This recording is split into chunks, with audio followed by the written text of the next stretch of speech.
The city of Zelura Prime glittered like a galaxy trapped in a crystal dome, its towers spiraling upward as if reaching to poke the belly of space itself. Hovercars hummed between buildings with the grace of synchronized insects, leaving streaks of luminescent trails in their wake. Kale shuffled through the main plaza, half distracted by the holographic market signs advertising everything from anti-gravity pastries to bottled starlight, and half distracted by the sudden sensation that hundreds of eyes, or some equivalent alien sense, were on him. He wasn't entirely wrong. Somewhere nearby, a group of Zelleran nobles whispered behind their 6 translucent forearms, while a few hovering security drones spun slowly, their lights flickering in rhythmic curiosity. Then she appeared. Lyra moved through the crowd with the casual elegance of someone who had never tripped over anything in her life, a fact that made Kale vaguely jealous, as he had tripped over 3 drones and a genetically engineered space dog just that morning. Her long ears swept back like twin sails, catching stray starlight and attention alike, and every head in the plaza turned, even the metallic ones of the service drones. Kale's stomach twisted into a mix of awe and panic. This was the alien princess he had heard about, the one who could apparently declare galactic wars with a single raised eyebrow, and now she was walking straight toward him with a grin that suggested she had already judged him, and terrifyingly liked what she saw. "Kale," she said, voice smooth but carrying a playful edge, "I want you to meet my mother." Kale's mind short-circuited. "You're your mother, the Empress? The one who probably has at least 3 rings that control entire star systems." "Yes, that one." She looped an arm around his, dragging him along. Her ears twitched at every word he said, which he suspected was either a form of alien amusement or a prelude to lethal judgment. As they approached the palace, Kale's eyes caught the gleaming spires, each etched with intricate, luminescent runes. Holographic guardians floated lazily, waving ceremonial banners that shimmered with nanothreads capable of displaying tiny fireworks at a moment's notice. Kale tripped over the edge of a hovering step, catching himself with an impressive display of unintentional acrobatics that would have earned him a medal on any human planet. Here, it mostly earned him a muffled snort from Lyra. "I was going to tell you to watch your step," she said, ears flicking with amusement, "but I see your natural clumsiness adds a certain charm." Kale gritted his teeth and followed, muttering under his breath about how charm had never saved him from anything more than a bar fight. Inside the palace, the air was thick with the faint scent of ionized crystals, a smell that Kale found simultaneously intriguing and vaguely nauseating. Servitors glided past, carrying trays of liquid starlight and glowing fruit that seemed to hum when touched. One particularly daring tray hovered too close to Kale, prompting him to duck and nearly knock over a hovering chandelier. Lyra, of course, caught both him and the chandelier with a grace that made him feel like a human-sized toddler trapped in royal chaos. "You survive better than I expected," she teased, her long ears brushing the edge of a ceiling ornament. "Most humans would have melted into a puddle of fear by now." Kale blinked. "That's reassuring, I think." Finally, they arrived at the audience chamber, a vast hall with walls of translucent crystal that displayed starfields in motion, galaxies spinning lazily as if the universe itself were on a slideshow. At the center, Empress Vera waited, regal in a gown that seemed spun from nebulae, her long ears slightly shorter than her daughter's but just as expressive. Her gaze swept over Kale like a gravimetric scanner analyzing mass, balance, and potential for diplomatic catastrophe. Kale gave his best bow, which turned into a kind of human wobble, and realized mid-motion that he might have accidentally offended 3 ancient laws of Zelleran etiquette. "Mother," Lyra said, her tone both bold and perfectly polite, "I want this warrior human, I want to marry him." The chamber went silent for a heartbeat that felt like an eternity. Then one of the Empress's advisors coughed so loudly that a small ornamental moon nearly fell off its stand. Kale's jaw dropped. Marry him? He had expected awkward introductions, maybe a polite nod, definitely not a full-blown royal declaration. "Lyra," the Empress said slowly, her voice like tempered starlight, "you realize humans are unpredictable." "Yes, Mother," Lyra replied, a mischievous twinkle in her eyes. "And that is precisely why he is perfect." Kale opened his mouth to protest, but the words caught in his throat. Unpredictable was an understatement. Last week he had been in 3 near-death encounters, accidentally saved a minor planet from a rogue asteroid, and somehow managed to upset a council of interstellar lawyers by offering them sandwiches. Perfect, that sounded more like a death sentence in polite human language. Kale, Lyra said, ignoring his panic entirely, you're going to live with me in the palace. You'll train in zero-gravity combat, learn our customs, and try not to break anything priceless. Mostly. She winked, and her ears twitched in a way that suggested she found this incredibly amusing. I don't even know if I can survive this, Kale stammered, glancing around the hall at shimmering artifacts that could probably vaporize him with a sneeze. Lyra looped her arm through his again. Relax.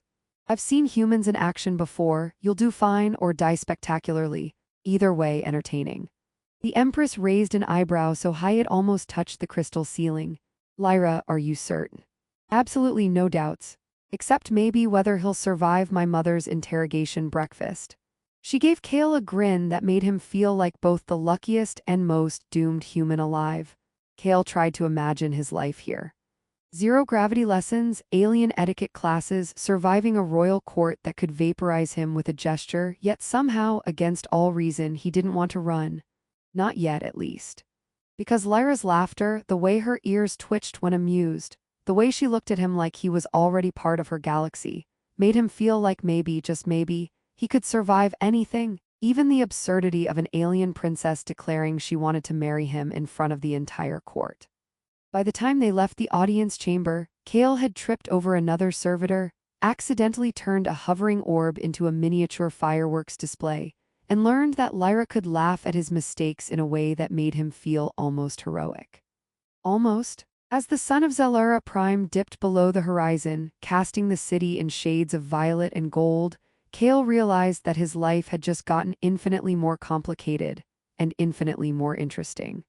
He glanced at Lyra, her ears catching the last rays of light, and thought, with a mix of dread and excitement, that this might just be the strangest, most dangerous, and most ridiculously entertaining chapter of his life yet. And somewhere deep in the palace, a small council of holographic advisors began debating whether it was physically possible for a human to survive this entire arrangement without inadvertently causing an interstellar incident. Their conclusion. Probably not, Kale grinned nervously. This was going to be fun. Kale awoke to the faint hum of the palace's life support matrix, which sounded like a distant orchestra of whales arguing about quantum mechanics. He had expected a quiet morning, or at least something resembling Earth's version of breakfast, but instead, Lyra was already bounding across the chamber, her long ears streaming behind her like twin banners announcing chaos. Up and at him, she chirped, we have a full day of cultural immersion, first lesson, Zelleran etiquette. Kale groaned, yesterday had been a crash course in surviving royal audiences.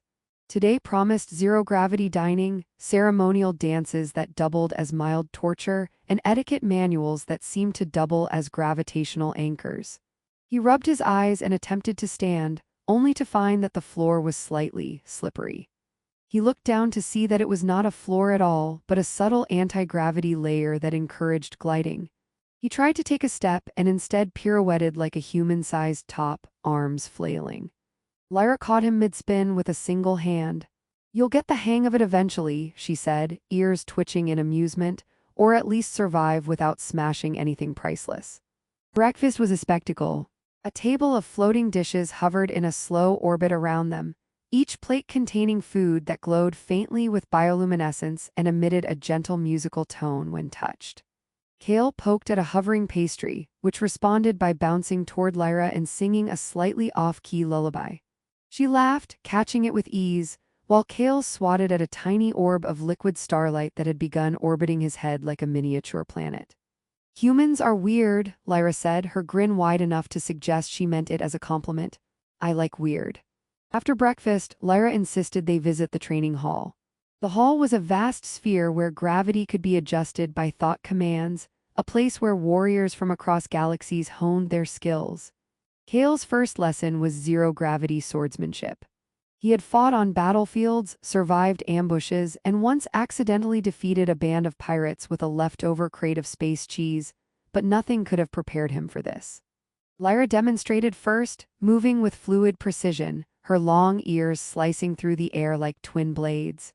Kale swung his own training sword and promptly spun himself into the nearest wall. The wall blinked in sympathetic distress as though it too had been surprised by his lack of coordination. Not bad, Lyra said, stifling a laugh. You're creative. Kale panted. Creative is one word for it, disaster is another. You'll learn. She looped her arm through his, guiding him as he awkwardly drifted from one end of the hall to the other. Besides, you make it entertaining. That's important. Their next stop was the market, where Zellerans traded not with money, but with emotions, memories, and occasionally minor planetary favors. Kale quickly discovered that bargaining involved far more hand gestures, subtle telepathic nudges, and for reasons he did not understand, a small song sung to the stall itself. He accidentally offered a memory of his first Earth birthday in exchange for a loaf of glowing bread, which the stall owner accepted with delighted approval. Lyra laughed so hard that her ears twitched uncontrollably. You see. Humans have potential, she said between fits of laughter. It's just hidden under layers of awkwardness and chaos. Kale glared at her. I'll have you know I can be graceful. He demonstrated a somersault that ended with him crashing into a floating fruit stand. Lyra clapped anyway, ears flicking like flags in celebration. By afternoon, the couple visited the palace observatory, a structure suspended above the city where the constellations themselves seemed to bend toward them. Lyra explained how each star pattern corresponded to historical events, wars won, alliances forged, and occasionally the occasional celebrity scandal from a dozen light-years away. Kale listened, fascinated but mostly focused on not knocking over the delicate gravimetric projectors that hovered around the room. You're taking all of this very seriously, Lyra teased, noticing his tense posture. Relax. Part of learning about a new culture is having fun. I'm trying, Kale snapped just as a tiny orb of energy floated past his face and tickled his nose. He sneezed, sending it spiraling toward the ceiling. Lyra ducked just in time and the orb settled harmlessly into a containment field. She laughed until her ears quivered. Evening brought the first formal dinner with the extended royal court. Kale, armed with the knowledge of etiquette gleaned from a 5-minute crash course and a lot of guesswork, attempted to navigate conversations with beings whose emotions were visible in shifting color patterns across their skin.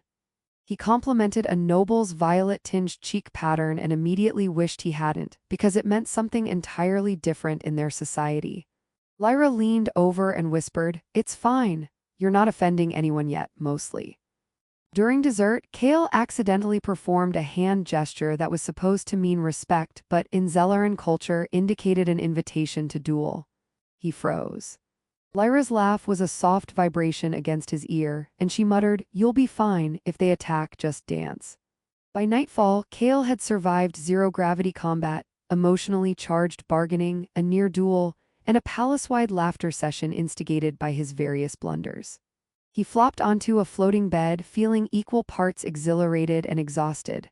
Lyra curled beside him, her long ears brushing his shoulder in a comforting rhythm. "You did well today," she said softly. Most humans would have melted into puddles of panic. Kale yawned. "I think I'm melting anyway." "Good, that means you're learning." Her eyes sparkled. "Tomorrow we start your diplomatic lessons. And yes, there will be more zero-gravity sword fights. Don't worry, I'll catch you when you fall." Kale blinked, already dreading and anticipating it in equal measure. Somehow, amidst all the chaos, the laughter, and the bizarre alien customs, he felt that he was exactly where he was supposed to be. And in the back of his mind, as he drifted to sleep in the gentle hum of the palace, he realized that surviving Lyra's world wasn't just about endurance. It was about enjoying the ride, one ridiculous, gravity-defying, ear-twitching moment at a time. The palace was alive with anticipation, though not the quiet, orderly kind. The Grand Council had convened, and Kale, standing awkwardly in ceremonial armor that felt a few sizes too small, could practically hear his human heartbeat trying to negotiate a ceasefire with his nerves. Lyra stood beside him, her long ears flicking with amusement and purpose, a living banner of both warning and reassurance.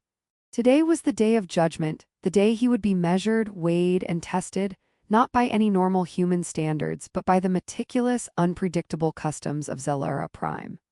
The council chamber shimmered with suspended holograms of planets, stars, and occasional abstract art that doubled as ancient court symbols. The Empress sat at the head, her gaze sharper than the crystalline edge of a comet. Around her, a dozen senior nobles, military leaders, and diplomatic envoys observed Kale with an expression somewhere between curiosity, dread, and the faint hope that he would fail in spectacular fashion. Kale swallowed, his throat dry, and muttered under his breath, "Why did I think running through an asteroid belt was dangerous?" Lyra nudged him with an elbow. "Relax, they mostly just want to see if you survive without breaking anything or anyone." She gave him a wink, mostly the first one. Kale nodded, summoning whatever courage remained after weeks of zero-gravity sword drills, emotional trading, and narrowly dodging ceremonial faux pas. The first test was a demonstration of skill and composure. Kale was handed a plasma blade and asked to navigate an obstacle course of floating platforms, each radiating a different gravitational pull. His first step sent him spinning into the nearest holographic star cluster, where he collided with a minor projection of a supernova. Lyra's laugh echoed around the chamber, and even the Empress' eyebrow twitched, though whether in amusement or incredulity was unclear. "Creative," Lyra whispered. Kale, catching his balance with a desperate somersault, muttered, "I'm not sure that's the compliment you think it is." By the end of the course, Kale had survived, barely, but with a style that the council found unexpectedly endearing, or at least entertaining. The combination of human stubbornness and accidental ingenuity had impressed more than one noble, and a few of the holographic stars now glowed slightly warmer in his honor. Next came the interrogation breakfast, a tradition meant to evaluate a candidate's ability to navigate complex social and diplomatic waters. Kale sat across from a dozen council members, each radiating emotions in visible pulses of color. One noble's shade of violet suggested mild anger, while another's green hinted at curiosity and possibly hunger. Kale's strategy, as it often had been, was to say anything plausible while keeping his hands away from anything that might detonate or insult. So, one advisor said, "You wish to marry the princess. Why should we allow a human to enter our royal lineage?" Kale blinked, then shrugged. "Well, I'm brave, I'm entertaining, and I once saved an entire moon colony from a rogue swarm of micro-asteroids using only a hover cart and a very persuasive speech. Also, I make a mean space sandwich." The council paused, processing. One noble's cheeks shifted from pale blue to a deep turquoise, which Kale decided must be impressed. Lyra stifled a laugh, her long ears twitching with delight. "He's honest," she said softly. "And he doesn't break things, usually," Kale added, remembering the floating fruit incident with a shiver. The room erupted not in outrage but in laughter. It was a first, humor in the royal council, something even Kale found shocking. The Empress herself exhaled, her stern expression softening into something akin to amusement. After breakfast, they moved to the ceremonial vote, a tradition in which all nobles could express consent or objection through a display of light energy, refracted through their personal holographic sigils. Kale watched in nervous fascination as Lyra's friends and family demonstrated flashes of neon support, and a few hesitant pulses from the older council members indicated cautious approval. Then, unexpectedly, one elder stepped forward and emitted a brilliant, multicolored pulse that clearly meant, "We've decided humans aren't entirely hopeless." Kale smiled, realizing that surviving Zelleran politics might require nothing more than a combination of audacity, clumsiness, and just enough charm to distract from catastrophic errors. Finally, the Empress herself stood. She regarded Kale quietly, her long ears twitching ever so slightly, and Kale felt like a human-sized lab rat awaiting the verdict. Then she spoke, her voice calm but resonant. "Kale of Earth, you have demonstrated courage, creativity, and an ability to endure what most beings cannot. You are acceptable." Lyra's grin lit up the chamber. "Mother," she exclaimed, looping her arm through Kale's. Her ears flicked with triumph. Kale, stunned but relieved, managed a weak bow. "Thank you, I think." The Empress allowed herself the smallest of smiles, and Kale realized that in this moment he had not only survived but won a measure of respect. More importantly, he had grown. He understood that bravery wasn't just about fighting enemies. It was about facing unfamiliar worlds, strange customs, and the unpredictable chaos of love that crossed species and galaxies. As celebrations erupted, Kale and Lyra wandered through the palace gardens, where floating flora danced in zero-gravity currents and luminescent insects weaved in intricate patterns above their heads. Lyra nudged him playfully. "See, I told you surviving my world could be fun." Kale laughed, ears still twitching slightly from nerves, and replied, "Fun is one word for it, exhausting is another." "Both," Lyra said, ears twitching in agreement, "and you survived every bit. I think that deserves a medal or at least a hug." Kale wrapped his arms around her, feeling the steady rhythm of her pulse through her ear-sensitive skin, a heartbeat that somehow aligned with his own. For the first time, he felt truly part of this alien world, not an outsider fumbling through chaos, but a participant, a partner, and a human who had somehow earned the right to stand beside a princess. Later, as the city of Zellara Prime glimmered under a canopy of artificial stars and real ones alike, Kale reflected on the journey. He had arrived uncertain, clumsy, and utterly unprepared for alien court life, yet he had discovered resilience, humor, and a bond that transcended the strangeness of his surroundings. Lyra's faith in him had been unwavering, and he realized that love, like survival, required daring, laughter, and the courage to be imperfect. The palace lights dimmed, the holographic stars winking softly as if in approval, and Kale felt an unusual warmth in his chest. He had begun as a bewildered human, a stranger in a world of impossible customs, and now he was something more. A partner, a friend, a warrior capable of thriving in the chaos of alien elegance. Lyra squeezed his hand, ears brushing his shoulder, ready for the next adventure. Kale smiled, finally relaxed in a way he hadn't been in years. "I think I'm ready," he said. "Whatever comes next, I'll face it with you." And as the night sky of Zellara Prime shimmered above them, dotted with floating constellations and faraway galaxies, Kale knew he had found more than survival. He had found belonging, laughter, and a love that would carry him across stars and beyond. The council would continue debating minor rules and ceremonial precedents. Minor disasters would occur, and Kale would almost certainly trip over something again, but none of it mattered. He had passed the ultimate test, and in doing so discovered that sometimes the greatest victories weren't in battle or strategy, but in embracing the absurd, the unpredictable, and the wonderfully improbable path of life together.